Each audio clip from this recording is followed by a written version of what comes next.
नमस्कार दोस्तों, कैसे हैं आप सब। मैं आपके साथ हूँ आपका दोस्त पंकज शर्मा।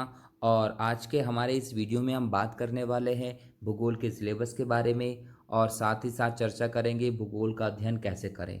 दोस्तों, भूगोल एक बहुत ही महत्वपूर्ण, आधारभूत और व्यवहारिक विषय है जिससे विभिन्न प्रतियोगिता परीक्षाओं में बहुत सारे प्रश्न आते हैं और अन्य सभी विषयों को पढ़ने और समझने के लिए यह एक आधार भी प्रदान करता है। हम भूगोल में वही सब चीज़ों का अध्ययन करेंगे जो हम हमारे दैनिक जीवन में देखते हैं और महसूस करते हैं, जैसे पर्वत, पठार, मैदान, झील, झरने, सागर, समुद्र, दिन रात का होना, मौसम परिवर्तन, भूकंप, ज्वालामुखी, सुनामी आदि चीज़ों के बारे में दोस्तों अध्ययन करने वाले हैं। हमारी पूरी कोशिश होगी कि आप इन लेक्चर्स को सुनने व देखने के बाद विभिन्न प्रतियोगिता परीक्षा में आने वाले भूगोल से संबंधित सवालों को आसानी से हल कर सकेंगे। लेकिन इसके लिए हमें भूगोल का वैश्विक स्तर से स्थानीय स्तर तक का अध्ययन करना पड़ेगा। इसे हम इस प्रकार समझ सकते हैं कि मान लीजिए कि यह ब्रह्मांड है जो हमारी सबसे बड़ी इकाई है और ब्रह्मांड के अंदर है मंदाकिनियाँ और इसी में हमारी एक मंदाकिनी है, आकाशगंगा है। और उस आकाशगंगा में ही हमारा सूर्य और हमारा सौरमंडल स्थित है। हमारे सौरमंडल में कुल 8 ग्रह हैं जिसमें से हमारा एक ग्रह है पृथ्वी। और हमारी पृथ्वी पे 5 महासागर और 7 महाद्वीप हैं जिसमें से एक महाद्वीप है जिसका नाम है एशिया। एशिया में लगभग 52 देश हैं और इन 52 देशों में से एक हमारा देश है जिसका नाम है भारत। और भारत देश में लगभग 9 केंद्र शासित प्रदेश और 28 राज्य हैं। इन 28 राज्य और 9 केंद्र शासित प्रदेशों में हमारा एक प्रदेश है मध्य प्रदेश। और मध्य प्रदेश के कुल 52 जिलों में हमारा एक जिला है इंदौर। इस प्रकार हम शुरू करेंगे ब्रह्मांड से और विभिन्न चीज़ों का अध्ययन करते करते जूम करते हुए आएंगे और अंततः हमारे स्थानीय होम टाउन तक चर्चा कर लेंगे। इस प्रकार हमारा जो अध्ययन होगा वो सभी बिंदुओं के आधार पर क्रमिक रूप से वैश्विक स्तर से स्थानीय स्तर तक का होगा। और यदि हम किसी भी परीक्षा में शामिल होते हैं, भाग लेते हैं, तो हमें किसी भी प्रकार का यदि भूगोल का सवाल पूछा जाता है तो निस्संदेह हम उसे बनाने में सक्षम होंगे दोस्तों। यदि हम इसे एक शब्द दें तो हम इसे कॉस्मोलॉजी या ब्रह्मांड विज्ञान कह सकते हैं, जिसके दो भाग हैं। एक भाग है खगोल की और दूसरा भाग है भूगोल। यदि हम खगोल की बात करते हैं तो इसमें पृथ्वी के बाहर अंतरिक्ष में होने वाली घटनाओं का और अंतरिक्ष के पिंडों का अध्ययन किया जाएगा। जबकि भूगोल के अंतर्गत हम पृथ्वी के पारिस्थितिकी या पृथ्वी के बारे में हम पढ़ने वाले हैं।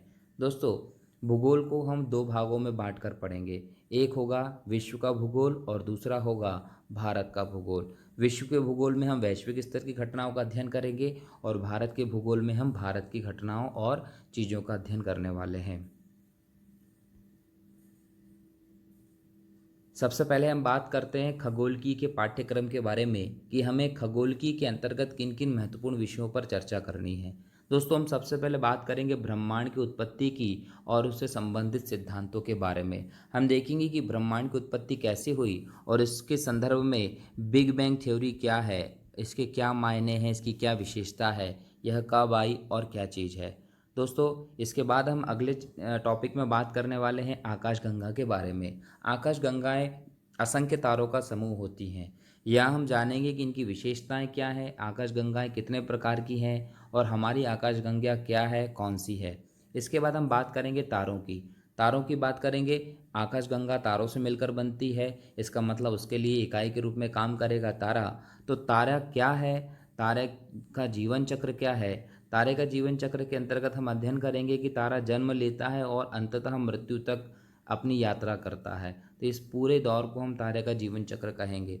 देखेंगे कि अपने इस दौर में या इस जीवन काल में तारा कौन कौन से तारों में परिवर्तित होता है। अगले टॉपिक में हम बात करने वाले हैं सौरमंडल व उसकी उत्पत्ति के सिद्धांतों के बारे में। यहाँ हम देखेंगे कि सौरमंडल की उत्पत्ति कैसे हुई, उसके कौन कौन से सिद्धांत दिए गए हैं, जैसे कांट का सिद्धांत या लाप्लास का सिद्धांत हो या जेम्स जीन्स का सिद्धांत हो। इन सभी के बारे में हम चर्चा करने वाले हैं। और दोस्तों, विभिन्न पिंडों को मिलाकर ही हमारा सौरमंडल बनता है, जिसमें ग्रह, उपग्रह, क्षुद्र ग्रह, उल्कापिंड, धूमकेतु व अन्य घटनाएं शामिल होती हैं। दोस्तों, ग्रह के अंतर्गत हम ग्रह क्या है जानेंगे और 8 के 8 ग्रह की अच्छे से विशेषताओं को देखेंगे। साथ ही साथ हम नौवां ग्रह जो प्लूटो होता था उसके बारे में देखेंगे कि क्या हुआ कि अब प्लूटो को हम ग्रह नहीं मानते। इसके बाद हम चर्चा करेंगे उपग्रह के बारे में, या हम बात करेंगे कि उपग्रह कैसे बने, और विशेष रूप से अध्ययन करेंगे चंद्रमा के बारे में।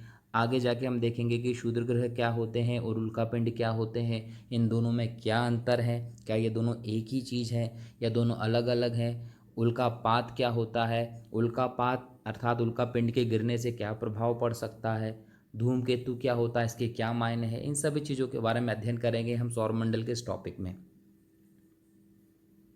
दोस्तों हमारा अगला टॉपिक होगा पृथ्वी की गतियाँ। हम खगोलीय आधार पर पृथ्वी की गतियों का अध्ययन करेंगे, जिसके अंतर्गत हम देखेंगे कि पृथ्वी की खगोल की गतियाँ जो हैं वो दो हैं, परिक्रमण गति और परिभ्रमण गति। ये दोनों गति क्या हैं, किस प्रकार पृथ्वी घूमती आ रही है, और इन गतियों का क्या परिणाम है। मौसम परिवर्तन होता है, दिन रात होता है, या सूर्य और चंद्र ग्रहण के संदर्भ में हम चर्चा करने वाले हैं। अगले टॉपिक में हम बात करेंगे अक्षांश एवं देशांतर रेखाओं एवं उनसे संबंधित तथ्यों के बारे में।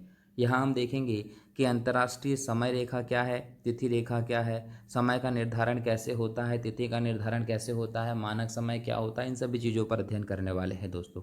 इस प्रकार जैसे ही हम ये सभी टॉपिक कंप्लीट कर लेंगे, हमारा खगोलकीय वाला जो चैप्टर है या एरिया है वो ख़त्म हो जाएगा। इसके बाद हम हमारी धरती की ओर बढ़ेंगे और हमारे धरती पर उतरेंगे। हमारी धरती पर उतरते ही हम भूगोल का अध्ययन करने वाले हैं दोस्तों, जिसे हम दो भागों में विभाजित करके पढ़ेंगे। एक विश्व का भूगोल, दूसरा भारत का भूगोल। पहले हम विश्व का भूगोल पढ़ेंगे, उसके बाद हम भारत के भूगोल की बात करेंगे। यदि हमने विश्व के भूगोल को बहुत अच्छे से पढ़ लिया, उसके सारे सिद्धांतों को अच्छे से समझ लिया, तो हमें भारत के भूगोल में ज़्यादा मेहनत करने की ज़रूरत नहीं होगी। क्यों? क्योंकि इसके जितने भी आधारभूत तथ्य हैं, सिद्धांत हैं, कॉन्सेप्ट्स हैं, वो हम सीख चुके हैं। अतः हमें केवल उसे भारत के संदर्भ में ही अप्लाई करना होगा और हमारा जो है आसानी से काम हो जाएगा। यदि हम विश्व के भूगोल की बात करें तो इसे हम दो भागों में विभाजित करेंगे। एक भौतिक भूगोल, दूसरा पार्ट होगा मानव भूगोल। यदि हम बात करें भौतिक भूगोल की, तो इसके अंतर्गत हम चार मंडलों का अध्ययन करेंगे। पहला मंडल होगा स्थल मंडल। इसके अंतर्गत हम देखेंगे पृथ्वी की आंतरिक संरचना, चट्टानें, पृथ्वी के प्रमुख बल, अंतर्जात बल और बहिर्जात बल, महाद्वीपों का विस्थापन सिद्धांत, प्लेट विवर्तन के सिद्धांत, पर्वत, पठार, मैदान आदि की उत्पत्ति कैसे हुई, भूकंप, ज्वालामुखी, सुनामी का कारण क्या होता है आदि के बारे में। दूसरा मंडल होगा जलमंडल। इसमें हम बात करेंगे कि जलमंडल कैसे अस्तित्व में आया, पांच महासागर एवं उनकी विशेषता, महासागरीय जल की लवणता एवं उसमें भिन्नता का कारण क्या है, महासागरीय जल का तापन एवं उसका वितरण क्या है, महासागरीय जल की गतियाँ, ज्वार भाटा, महासागरीय जल की धाराएं आदि के बारे में। तीसरा मंडल होगा वायुमंडल। इसके अंतर्गत हम बात करेंगे वायुमंडल का निर्माण कैसे हुआ, वायुमंडल का संगठन, वायुमंडल की संरचना, तापन, वायुदाब, पवन, वर्षा, चक्रवात, प्रतिचक्रवात और कोपेन का जलवायु सिद्धांत क्या है। चौथे मंडल में हम बात करेंगे जैवमंडल की, जिसके अंतर्गत हम पारिस्थितिकी, पर्यावरण और जैव विविधता के बारे में देखेंगे। साथ ही साथ देखेंगे कि इनके ह्रास का क्या कारण है और इंटरनेशनल और नेशनल लेवल पर इनको बचाने के लिए क्या प्रयास किए जा रहे हैं, विभिन्न अभिसमय, प्रोटोकॉल्स और पर्यावरण संबद्ध संस्थाओं के बारे में। इसके अध्ययन के बाद हम बात करेंगे मानव भूगोल की, जिसके अंतर्गत हमारा पहला टॉपिक होगा जनसंख्या। वैश्विक स्तर पर जनसंख्या की क्या स्थिति है, वितरण क्या है, विभिन्न समस्याओं एवं सिद्धांतों के बारे में चर्चा करेंगे। फिर हम बात करेंगे सेटलमेंट या प्रवास की, जिसके अंतर्गत नगरीकरण, शहरीकरण, इससे संबंधित समस्याओं के बारे में चर्चा की जाएगी। तीसरे नंबर पर हम देखेंगे आर्थिक भूगोल को, जिसमें मुख्य रूप से कृषि, पशुपालन, उद्योग, परिवहन, संचार आदि के बारे में अध्ययन किया जाएगा वैश्विक स्तर पर। चौथे नंबर पर हम बात करेंगे सांस्कृतिक भूगोल की, जिसमें वैश्विक स्तर पर प्रचलित विभिन्न संस्कृतियों, कल्चर के बारे में देखेंगे। दोस्तों जैसे ही हमारा ये पूरा पार्ट कवर हो जाएगा, उसके बाद हम बात करेंगे भारत के भूगोल की, और जो बातें हमने वैश्विक भूगोल में पढ़ी हैं उन्हीं चीज़ों को हम भारत के भूगोल पे अप्लाई करेंगे। जैसे भारत के भौतिक भूगोल के अंतर्गत हम भारत के स्थल मंडल की बात करेंगे, अर्थात भारत की स्थलाकृतिक संरचना, पर्वत, पठार, मैदान आदि के बारे में बात करेंगे। जलमंडल के अंतर्गत भारत की नदियों, तटीय द्वीप समूहों आदि के बारे में बात करेंगे। वायुमंडल के अंतर्गत भारत की जलवायु, मानसूनी जलवायु है उसका अध्ययन करेंगे।